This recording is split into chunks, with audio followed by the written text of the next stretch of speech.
प्रिय बच्चों, आज हम पढ़ेंगे वचन। बच्चों, वचन का अर्थ होता है संख्या।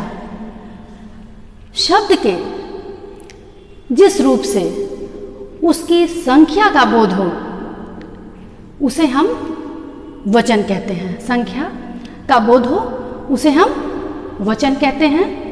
वचन के दो भेद होते हैं, एक वचन, बहुवचन।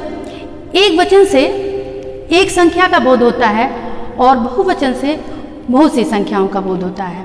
तो शब्द के जिस रूप से एक संख्या का बोध हो तो उसे एक वचन कहते हैं, और जिससे बहुत सी संख्याओं का बोध हो उसे हम बहुवचन कहते हैं। जैसे पत्ता, पत्ते, केला, केले, गुब्बारा, गुब्बारे, पतंग, पतंगे, पेंसिल, पेंसिलें, पुस्तक, पुस्तकें, चाबी, चाबियाँ, तितली, तितलियाँ।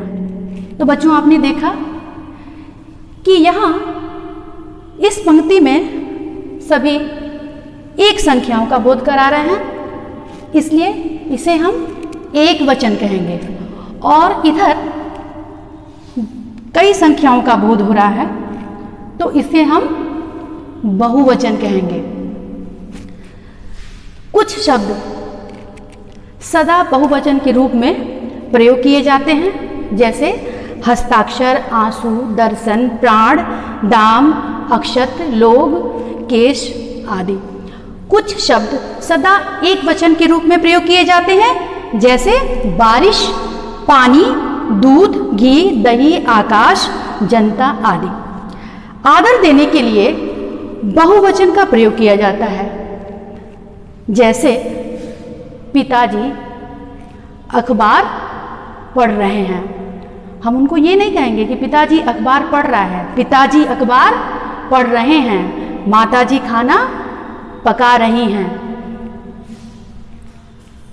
वचन परिवर्तन के कुछ नियम हैं। वचन अगर हमें बदलना है, एक वचन से बहुवचन में परिवर्तन करना है, तो उसके कुछ नियम हैं, जैसे अ के स्थान पर ए लगाकर, अ के स्थान पर ए लगाकर।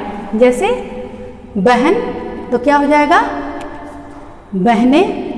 पुस्तक, पुस्तकें। आ के स्थान पर ए लगाकर, जैसे माला, मालाएं। माता, माताएं। महिला, महिलाएं। आ के स्थान पर ए लगाकर, जैसे पत्ता, पत्ते। बस्ता, बस्ते। ई और ई के स्थान पर इयां लगाकर, जैसे लड़की, लड़कियां, तितली, तितलियां। इया के या पर बिंदु, चंद्र बिंदु लगाकर, जैसे गुड़िया, तो क्या हो जाएगा? गुड़िया। चिड़िया, चिड़िया। डिबिया, डिबिया। उ तथा औ के साथ ए लगाकर, जैसे ऋतु, क्या हो जाएगा? ऋतुएं। गौ, गौएं। बहु, बहुएं।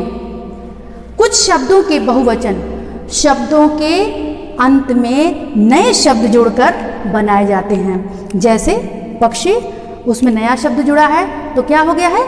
पक्षी वृंद।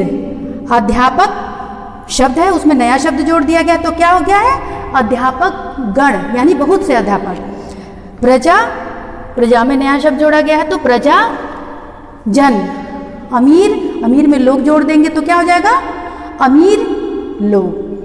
तो बच्चों, आज आपने पढ़ा वचन, वचन के भेद, वचन परिवर्तन के नियम। तो उम्मीद है बच्चों आपको पाठ समझ में आया होगा। धन्यवाद बच्चों।